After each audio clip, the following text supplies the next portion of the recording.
Hi everyone, Grey Power 60 here. Just a little quick video before you see the rest of my video. When I recorded my video, I had not done any research on black and white journals or anything. And after my video, I went on to YouTube and I discovered that there are some great black and white journals out there.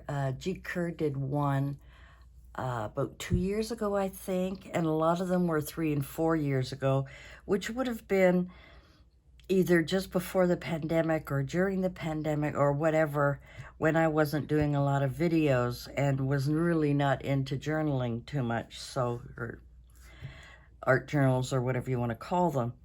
So since then, I have found some wonderful ideas and some great inspiration. So I just wanted to come on and before the video and let you know this is not a unique idea. It's obviously been thought of before.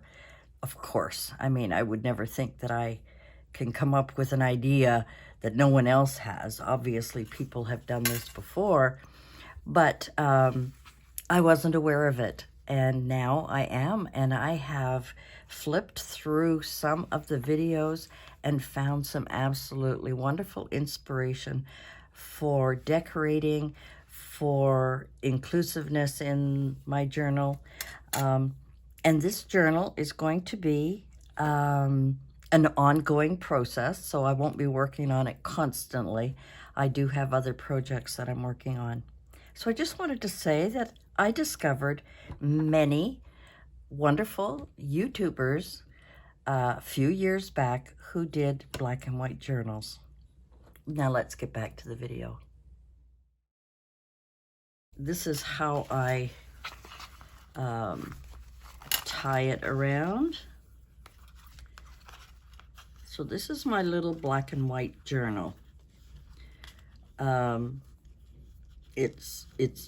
I've just started it. I haven't really put much into it. I put a little butterfly and a little key, silver ones on the end of it. I'm trying to keep it as black and white as I possibly can. I found this word inspire, and I was inspired just by looking at these prints and the details and the different papers that I used. So for this one here, I used a heavy cardstock that I had. I just happened to have it close by. And I took one of the printouts and fit it on here.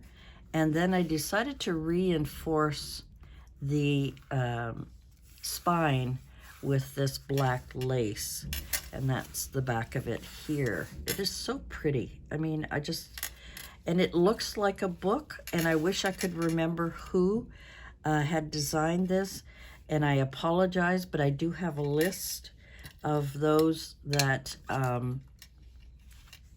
that I did print off the freebies as much as I could remember, and went back to some of my downloads to see. So I'm just going to do a quick flip through. All I did was take the paper. Now this is about 5 1/4 by 7.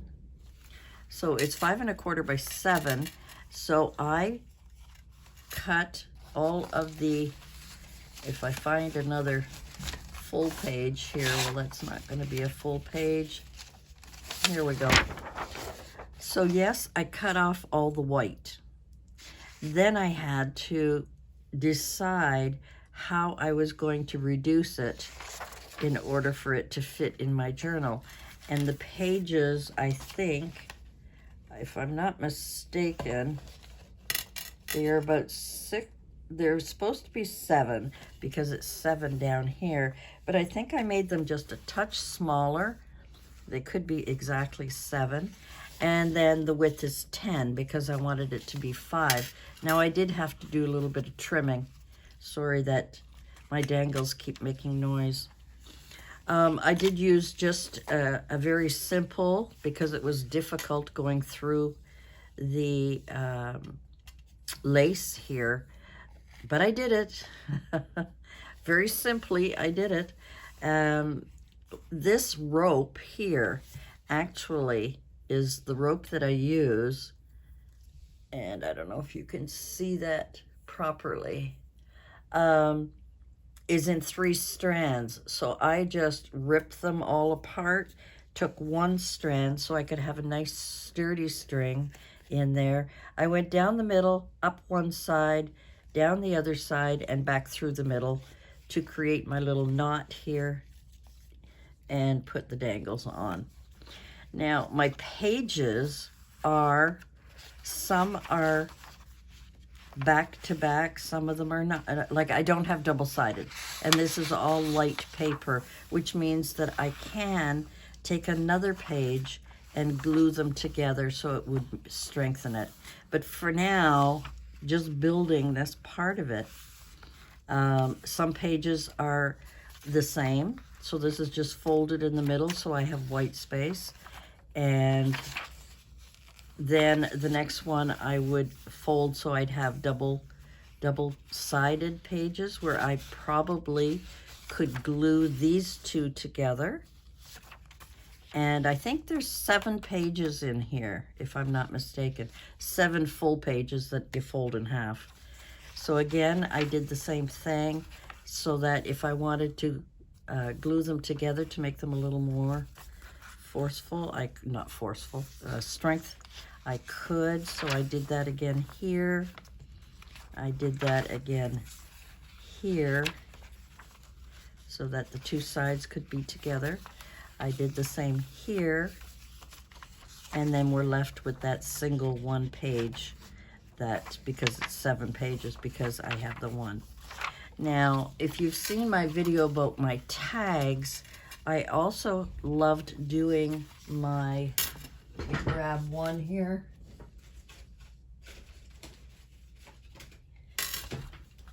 I loved doing these tags, Pretty Happy Birthday and Paris, but I loved the black.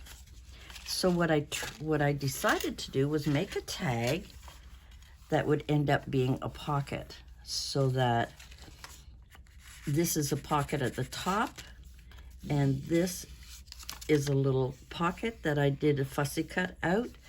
I made little envelopes. These are all cut out from the beautiful artistry of so many wonderfully talented artists. This little envelope was miniaturized from one of the bigger printouts. Probably won't be able to find it now just because I'm talking about it. Yeah, I'm not going to bother. And these were some other cutouts. And then these little labels that were also there, I decided to put words on it. So this one is shine, be brave, and simple. And they are very delicate. They are thin.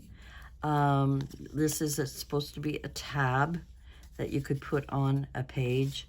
I can reinforce them, but right now I'm just beginning. I'm just in the beginnings of creating some black and whites. Now the one on the back, again, is another creation that I did and added the other tuck spot there. There's a tuck spot up top. This postcard I cut out. I did a little, I need some dark distress ink to go around it. The darkest one I have is walnut something. What is it? Walnut stain. And I created this postcard so that it can slip in here. And again, I made another little envelope, and inside I fussy cut this cute little flower child, I call it. a little flower child. No coloring, no No printing, just printing and cutting. This is a stamp with the same. This is a tag, a small tag, and I have a couple, I think there was 3 or 4 that was in the series tags. So I have my stamp and my little flower child in here. I've got the postcard here. And what I like is that because it's slanted, I can slant the postcard out so that it gives it a little bit of character. And these can sit in here. And of course, my cute little envelope there. Now, I could easily just fold that back and tuck it in there and have our little person out. So I'm just at the beginnings. I just decided to do this. I love the whole gray, black and white. Call it black and white, it's kind of gray, right? I love the whole idea of this. And I'm usually the kind of person that loves color. And so I had this flower. Now these are, I don't know if they're shrunk and freeze-dried or what they are, but I ordered some of these flowers, and I don't think I have them handy because I think I put everything away. No, I do have them handy. These dried flowers, very, very, very delicate to pull out one at a time. But I wanted one that was white, but with just a touch of color. And that's the only color that's in here. Now, because they're so delicate, it's very difficult to glue them in. And I think it is Kentucky Crafter who was doing specimens with these, I believe. I hope I got that right. And she was saying how delicate they were, and they are. So after gluing it, there was a little bit of glue residue around it, and I tried to eliminate it. It didn't work. So I just grabbed one of my punch-out circles, my what do we call them again? And see, every time I get on the camera, I forget. The ruffled edge, it'll come to me. Circled punch that I did, and I just put that on there, even though it's not quite white, it's more cream color. That's the only color I have in here so far. And I want to build this. I want to build it with ephemera and pockets, and maybe even when I put these together, I may reinforce them and make tuck spots out of here. So there's a lot of possibilities because this is pretty much a blank canvas. And I also remembered, I'm just going to put this, oh, where's the other one? Where is the other one? Oh, I'll just use this one for now to keep it closed. Also for the closure, I was thinking to keep it closed, I would put this on here. But I don't have any eyelets or whatever. I could use a brad, I guess, but then I would have to, because it's an afterthought, of course, I would have to somehow, if it is a brad, and I'm going to use a brad on here, sorry, am I totally out of frame? If I want to use a brad and have a hole through here, I would want to put something on here. So I'd have to maybe search through some of my strips that I kept from the cutouts, you know, and maybe put that on there. That might be an idea. I'm trying to keep it as neutral as possible, if I can. So I don't have, this is as silver as I have found in my stash. I mean, I'm sure there's more. These are silver, but the hole is a little too big for that hole. So I'll need to get smaller ones. And then I thought I would just put the rope through that closure as I close it. Anyway, so that is it for me. I just wanted to share that with you. I also, in my stash, have these rub-ons that are kind of cool. And I think from, not that I'm an artist, from an artistic point of view, it would be nice.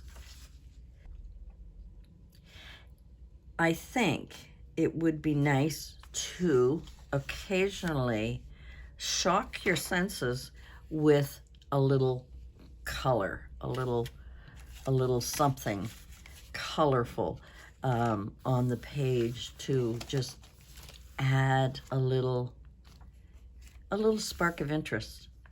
So like I said, I've only just made this. I am going to continue with it, but I love the whole, it's amazing. Although color is absolutely gorgeous, absolutely, these digitals are beautifully constructed, beautifully designed. But when you print them in black and white, there is something mystical, maybe magical, maybe something that draws my attention. And it could be just me. You know, guys, it could be just me. But I see things that are really captivates my eye in the black and white. And things that, you know, the flowers, the way they grow, this small little, you know, maybe if it's in bright color, I would notice that right away. But I love the text and all of the numbers and flowers. I just think it's kind of a fun idea. I have no idea if anybody's ever done this before. I didn't really research it. But this was something I really wanted to do and not waste the black and white and not try to attempt. I am terrible at coloring. Maybe I don't have the right tools, but you know, sometimes things that are black and white allow us as the viewer to imagine it in any color we want. So if that makes any sense at all. So that is it for me for today. Thanks for joining me. I am going to put this in a to-do pile because I do have lots of to-dos, and hopefully I'll be able to get this started and take you along on my black and white journey of my black and white journal, one that is set to inspire. Sorry about the noise with these little gems on the bottom. All right, guys, thanks for joining me.